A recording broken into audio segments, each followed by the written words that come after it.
Olá, bem-vindo, bem-vinda a mais um tutorial do Alimento Diário.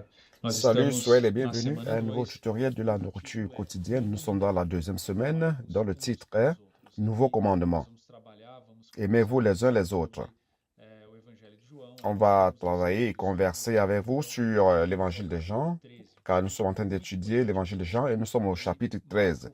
Chapitre 13 important, car il marque la fin de la première session. Si on étudie de manière didactique l'évangile de Jean, on a la première session qui va de 1 à 13, deuxième session qui commence à partir de là. Donc nous allons voir un peu quelle est la différence entre les deux. C'est très important pour pouvoir approfondir notre expérience avec la parole. Donc, lundi a comme titre, Christ, la parole apporte la vie éternelle à l'homme. Le verset 1 du chapitre 13 de Jean dit ceci. Avant la Pâque, Jésus, sachant que son heure était venue de passer de ce monde au Père, ayant aimé les siens qui étaient dans le monde, mit le comble à son amour pour eux. Donc, on voit le Seigneur démontre un amour très grand à notre égard. C'est vrai qu'il se réfère à ceux qui étaient là, mais aujourd'hui, nous qui faisons partie de l'Église, si vous avez cru au Seigneur Jésus, vous avez reçu la vie éternelle dans votre intérieur, vous êtes un membre du corps de Christ et en tant que tel, vous êtes aimé par le Seigneur et sera aimé par le Seigneur jusqu'à la fin. C'est merveilleux. Notre histoire est une histoire d'amour avec Dieu. Comme toujours, peu importe ce qui se passe, Dieu va toujours nous aimer. C'était l'époque de la Pâque. Et le Seigneur savait déjà qu'il allait être sacrifié comme agneau pascal. Donc, au départ, ce sacrifice, on pourrait interpréter de cette manière. Donc, verset 2, pendant le souper, lorsque le diable avait déjà inspiré le cœur de Judas Iscariote, fils de Simon, le dessein de le livrer, Jésus, qui savait que le Père avait remis toutes choses entre ses mains et qu'il était venu de Dieu et qu'il s'en allait à Dieu. C'est intéressant. Après, on va parler de Jacques, de Judas, la trahison et les leçons que nous pouvons tirer de la lecture de ces versets et la révélation que le Seigneur nous a donnée durant la semaine. Donc, le Seigneur Jésus savait que le Père lui a tout confié. Il était fidèle. Tout le plan de Dieu a été remis à Christ et est exécuté par Christ. Le Seigneur Jésus est venu de Dieu et il retournait à Dieu.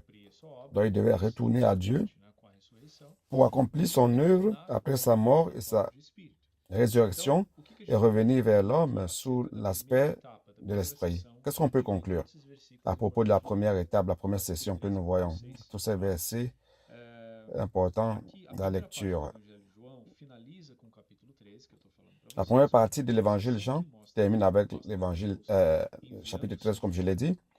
Il y avait une session qui montre comment Dieu envoie son Fils sous la forme de parole pour s'introduire à l'homme sous la forme de vie éternelle.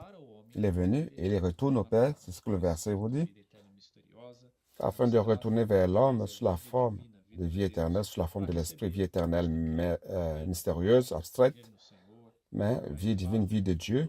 Pour recevoir, il suffit de croire en la parole, croire au Seigneur. Il est clair, toute la réalité de la vie éternelle, lorsque nous goûtons à la parole, nous pouvons goûter à cela aussi de manière constante. L'évangile de Jean, principalement, que nous sommes en train d'étudier, parle de la résistance du leader du peuple à propos de la parole. Ils n'ont pas reçu. Beaucoup n'ont pas reçu la vie éternelle. Mais nous, grâce au Seigneur, nous sommes les brebis qui reconnaissons la voix, la parole de notre berger qui est le Seigneur Jésus. Et nous recevons la vie éternelle. Nous faisons partie de l'Église. Donc, nous sommes de ceux qui seront aimés jusqu'à la fin par Dieu. Mardi, Christ amène l'homme au Père.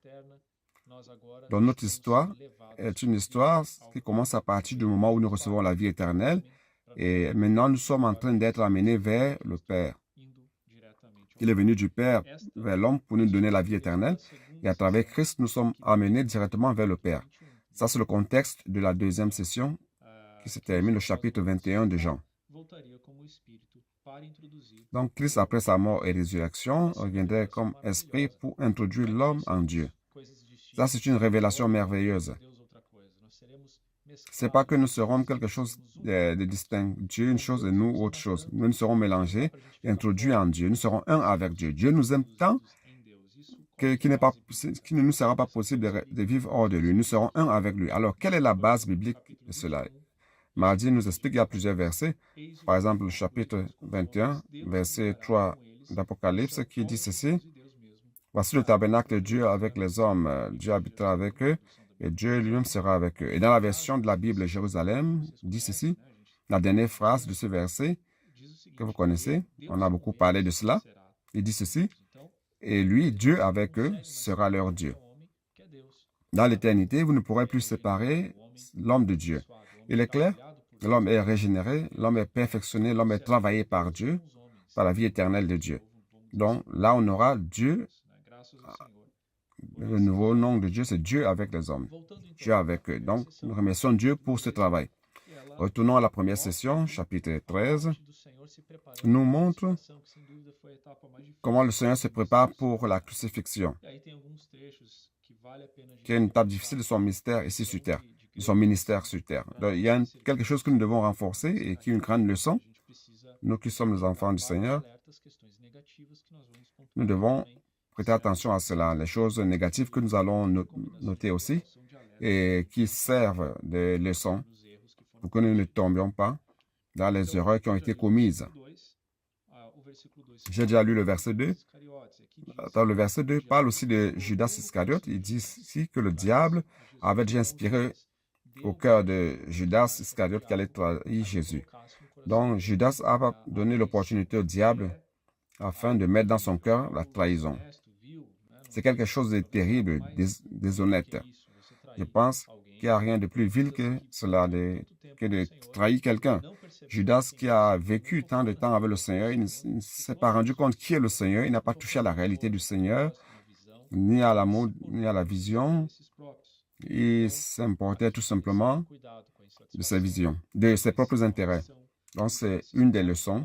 On doit faire attention à l'ambition, à nos intérêts personnels.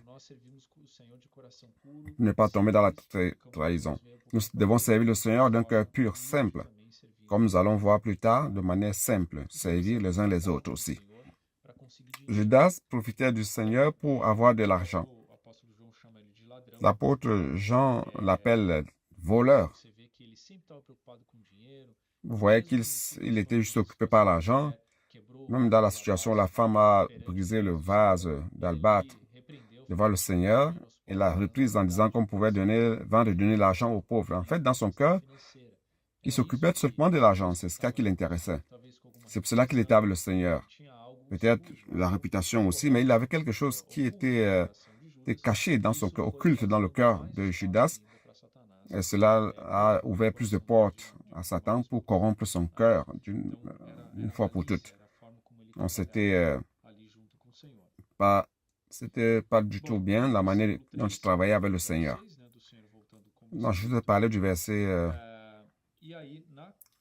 3, le Seigneur reviendrait comme esprit, et mercredi, le titre c'est « S'humilier sous la main puissante de Dieu ». Donc, à partir du verset 4, je ne vais pas lire tous les versets à cause du temps, mais je recommande que vous les lisiez. Ici, on parle de l'exemple que le Seigneur a donné aux disciples. Qu'est-ce qu'il a fait? Il s'est levé, il a enlevé ses vêtements et il s'est ceint d'un linge. Il a commencé à laver les pieds des disciples. C'est un épisode qui est très connu dans le milieu chrétien. Mais malheureusement, peu pratiquent cela. Donc nous devons lire cette parole avec comme objectif de pratiquer seulement. C'est le résultat de l'amour fraternel. Le Seigneur nous prépare pour son retour et cela implique la sphère de l'amour. C'est le titre de cette semaine. Le Seigneur s'est humilié.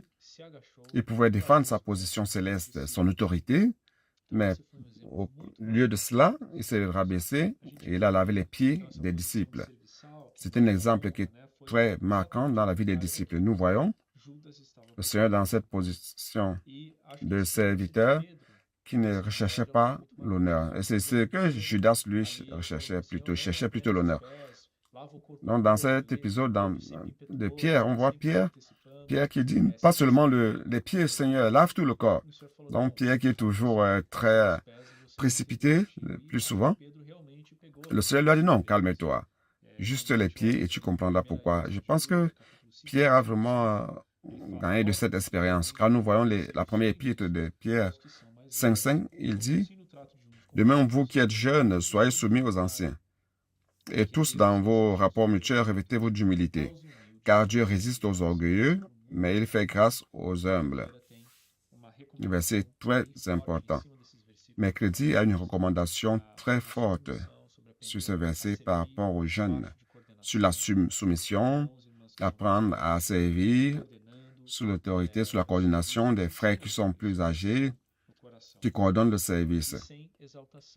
Et servir avec eux sans ambition dans le cœur et sans exaltation, sans rechercher l'exaltation pour ne pas tomber dans le piège de Satan. Satan, c'est comme un lion qui rougit et qui veut dévorer ceux qui tombent dans son piège. Éphésiens 4, 27 nous dit qu'il ne faut pas ouvrir la porte au diable. Vous qui servez le Seigneur de manière authentique, et on doit servir le Seigneur comme cela, mais nous ne devons pas ouvrir la porte au diable en recherchant les positions, la rivalité, les conflits, etc., des choses qui n'apportent que la confusion. Donc, on a cette recommandation qui est ici très importante. Mercredi, jeudi, continuons. Nous continuons. Pierre, après avoir dit au Seigneur de laver tout son corps, le Seigneur répond au verset 10. Jésus lui dit, « Celui qui est lavé n'a besoin que de se laver les pieds pour être entièrement pur. Et vous êtes purs, mais non pas tous. » Et ce non pas tous, il se réfère par rapport au verset 11. Il dit car il disait cela par rapport à Judas Iscariote. Donc, qu'est-ce que le Seigneur voulait dire? Qu'est-ce que le Seigneur disait à Pierre? En fait, il y avait la pratique physique que le Seigneur accomplit de laver les pieds, mais ça a un sens spirituel. Donc, c'est ici le point marquant, c'est la position du Seigneur, sa posture. Donc, premièrement, c'est d'honorer les autres et de servir les uns avec les autres. Il y a aussi le lavage. Donc, les pieds sont en contact avec le sol, poussiéreux. Dans la première partie qui se salissait rapidement, c'était les pieds. Alors, comment se laver sur le plan spirituel? Dans le contact aussi, dans la vie quotidienne, nous nous salissons aussi. Et nous devons nous laver. Et on se lave par la parole. L'immersion dans la parole, c'est une manière de se laver. La parole sanctifie, purifie. On a certains versets. Par exemple, Jean 15, 3, qui dit ceci. Déjà, vous êtes purs à cause de la parole que je vous ai annoncée. Verset très important. Nous avons aussi le verset 27 du chapitre 5 de l'épître de Paul aux Éphésiens. Il dit que le Seigneur veut faire paraître devant lui cette église glorieuse sans tache, sans ride, ni rien de semblable, mais sainte et irrépréhensible, sans saleté, sans tache, car la saleté tache. En d'autres termes, il faut se laver par la parole. Donc ça, c'est un exemple que le Seigneur a donné. On retourne à Jean 13, verset 12. Le Seigneur a demandé, vous avez compris ce que j'ai dit? Le Seigneur a expliqué ce qu'il a fait. Et quelle est la leçon de cette pratique?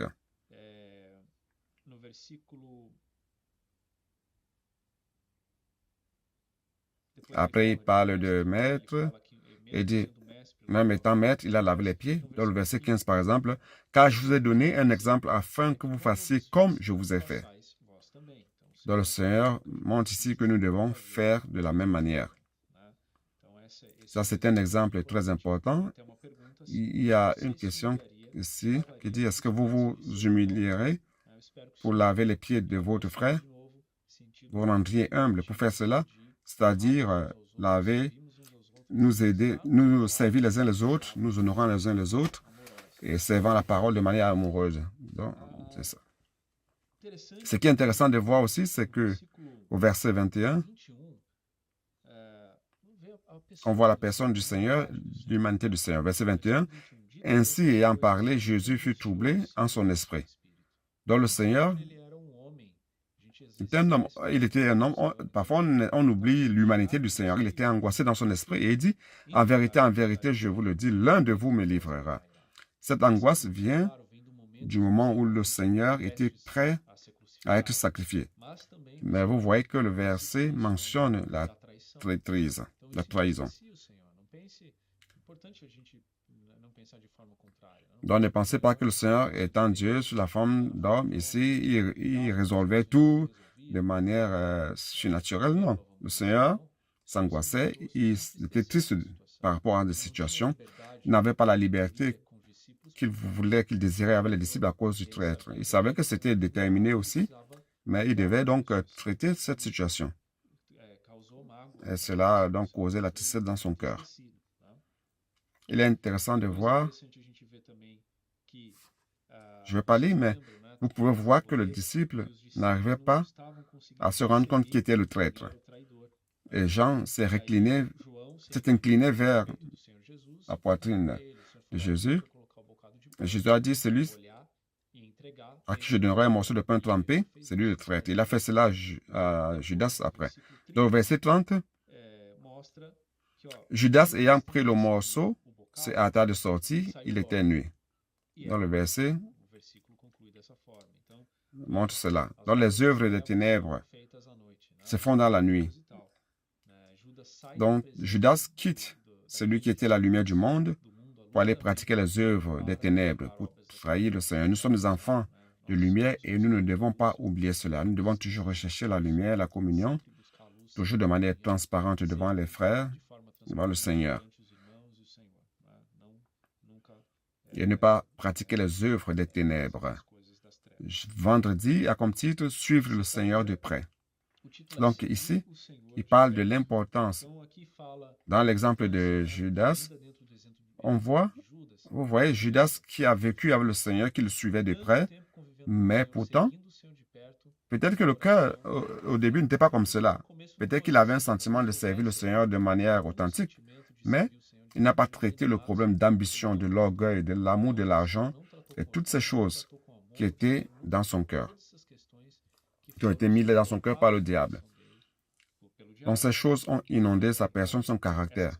Vous voyez un exemple triste que nous avons. Et nous devons faire attention à cela. De l'autre côté, nous avons quelqu'un dans la Bible, Timothée, qui aidait beaucoup Paul, qui est un exemple positif. Et cela fait un contraste avec ces deux exemples, avec l'autre exemple. Donc, un côté positif, un côté négatif. Nous devons continuer à suivre de près la parole prophétique, ne pas seulement écouter, mais ruminer la parole comme le font les adolescents. L'immersion, la transcription, recherchant la parole toujours de près, toujours comme Timothée le faisait. Non seulement il suivait les enseignements, mais il suivait la manière de faire l'apôtre Paul, comment il agissait, ces moments de tristesse, d'angoisse, comment il traitait les conflits, les situations qui se présentaient à lui. Il est important que nous nous rendions compte pour voir comment vit l'apôtre, comment il se conduit. Parfois, on peut avoir dans notre cœur des critiques, des questionnements, mais si nous luttons bien, nous allons voir qu'on n'a pas d'ambition. Donc, c'est des sujets très importants lorsque nous accompagnons de près. Et l'autre leçon, vendredi,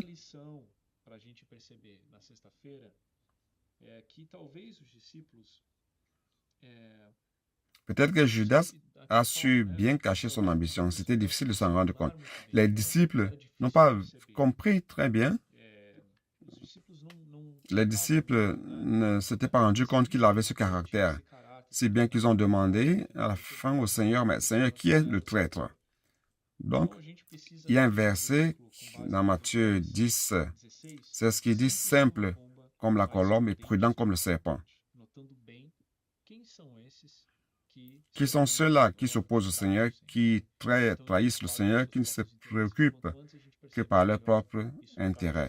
Si on se rend compte de cela plus tôt, ça peut éviter beaucoup de dégâts.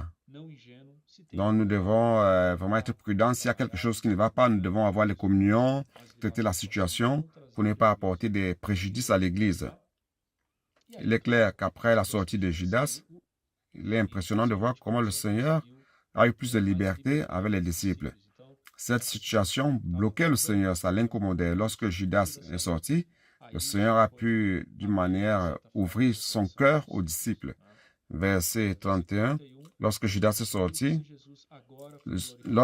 sorti, Jésus dit, maintenant le Fils de l'homme a été glorifié et Dieu a été glorifié avec lui. Verset 33, il dit, mes petits-enfants en grec c'est teknon. Ça définit les enfants nouveau-nés. Donc ça avait affection que le Seigneur se référait aux disciples. Vous voyez comment l'ambiance est différente. Lorsque nous servons le Seigneur sans rivalité, sans ambition, avec simplicité, le Seigneur nous ouvre son cœur. C'est tout ce que nous voulons. Et nous pouvons goûter ainsi à son amour. Il dit, mes petits-enfants, je suis pour peu de temps encore avec vous, vous me chercherez, et comme j'ai dit aux Juifs, vous ne pouvez venir où je vais. Je vous le dis aussi maintenant. Maintenant, on va au verset qui est le titre de cette semaine. Verset 34 qui commence samedi. Je vous donne un nouveau commandement. Je vous donne un commandement nouveau. Aimez-vous les uns les autres comme je vous ai aimé, vous aussi. Aimez-vous les uns les autres. À ceci, tous connaîtront que vous êtes mes disciples, si vous avez de l'amour les uns pour les autres. Grâce à Dieu, car c'est un verset très important. Le nouveau commandement, l'ordre du Seigneur, c'est que nous devons nous aimer. Le Seigneur a donné tous ces exemples montrant que Judas n'aimait personne, ne s'intéressait à personne. De l'autre côté, notre Seigneur est notre exemple. Il a lavé les pieds des disciples. Il a donné cette parole avec amour en disant, mes petits-enfants. On a commencé le chapitre en montrant que le Seigneur nous a aimés et nous aimera jusqu'à la fin.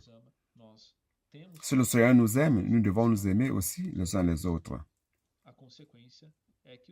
Sinon, la conséquence, c'est que les autres ne vont pas trouver que nous sommes les véritables disciples de Jésus, comme c'est dit au verset 35. Donc, samedi, parle de l'amour, la réalité de l'Église.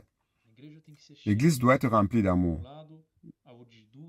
D'un côté, les fils de chaîne de ce tissu d'amour qui nous unit à Dieu, et ce sont les fils verticaux et les fils horizontaux, les fils de trame, c'est l'amour fraternel entre nous, entre les frères. C'est ça le tissu d'amour. Nous devons toujours nous rappeler de cela et pratiquer dans la vie d'Église. Il y a certains versets, par exemple Colossiens 3, 13, il dit que l'amour de Dieu a un pouvoir adhésif. Il colle et il unit. Grâce au Seigneur, c'est un pouvoir adhésif qui colle et unit. Plus j'ai de l'amour, plus je veux être avec les frères. C'est ça la conséquence de l'amour. Et il est clair, aussi être proche de Dieu. Dieu parvient à nous unir avec perfection les uns aux autres. Ce n'est pas seulement notre amour fraternel. On a besoin de cet amour. Sans l'amour de Dieu, sans l'amour agapé, qui est l'amour de Dieu divin, ce qui est notre matière première, sans cet amour, on ne peut rien faire. Il est impossible d'aimer les frères en pratiquant ce commandement sans l'amour agapé. La parole apporte aussi l'amour. Dieu est amour. Par la parole, on a accès à Dieu. Et Christ habite dans votre cœur. Un autre verset merveilleux, verset d'Éphésiens 3, 16, 17, étant enraciné dans l'amour. Un verset très riche. Et dimanche, en concluant, plongez dans l'amour de Dieu. Nous recevons la vie éternelle. La première session de Jean montre Christ qui nous apporte la vie éternelle. Deuxième session, Christ nous amène à être insérés en Dieu. Et Dieu est amour. Le titre ici, c'est Plonger dans l'amour de Dieu. Montre qu'aujourd'hui, ce que nous vivons dans cette dimension, c'est une dimension limitée. Car la seule chose qui ne finit jamais, c'est l'amour. Se basant sur 1 Corinthiens 13, on voit que l'amour ne finit pas, l'amour est parfait. Et cette ambiance d'amour viendra encore. Tout pendant la fin de l'éternité viendra. Ce qui va nous différencier de cette dimension, de cette sphère et de l'autre sphère, l'autre dimension de l'éternité, c'est l'amour. Nous allons donc nous rendre compte, car nous allons plonger en Dieu qui est amour. Ici, il dit, c'est comme si nous plongeons dans une piscine d'amour, nous serons totalement aimés, embrassés, car nous serons en Dieu. C'est merveilleux, n'est-ce pas? Et Dieu est amour. nous utiliserons cet amour pour aimer les uns les autres, car nous serons ensemble pour la vie éternelle. Il n'y aura plus de critiques, de jalousie, de envies, car nous serons inséparables. Vous voyez quelle grande révélation que nous avons.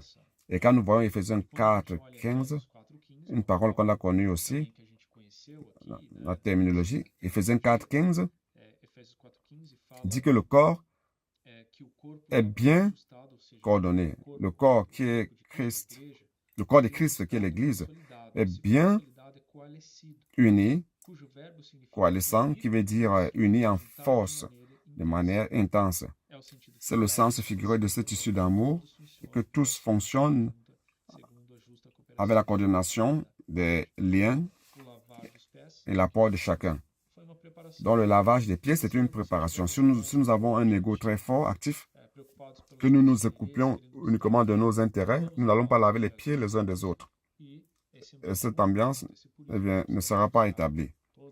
Pour cela, nous devons renoncer à toute notre position d'honneur pour servir les uns les autres avec humilité, nous dépouillant de tout honneur, de toute position, comme le Seigneur l'a fait. Le dernier verset que je voudrais vous lire, dans Philippiens 2, 1 à 4, il y a un passage qui dit ceci: « Ne faites rien par esprit de parti ou par vaine gloire. » Et dans la version King James actualisée, il dit « Ne faites rien par rivalité ou par vanité. » Donc dans l'Église, il n'y a pas d'espace pour la rivalité ou les compétitions. Nous sommes les membres les uns des autres. Nous allons servir les uns les autres avec humilité. Ainsi, le Seigneur trouvera un chemin parmi nous. Nous allons commencer à goûter à cette ambiance d'amour que le Seigneur nous a préparée quand viendra la sphère de l'éternité et que le royaume millénaire commencera. Que le Seigneur bénisse votre semaine. Je sais que vous avez beaucoup profité. Et approfondissez-vous dans l'amour de Dieu. Amen.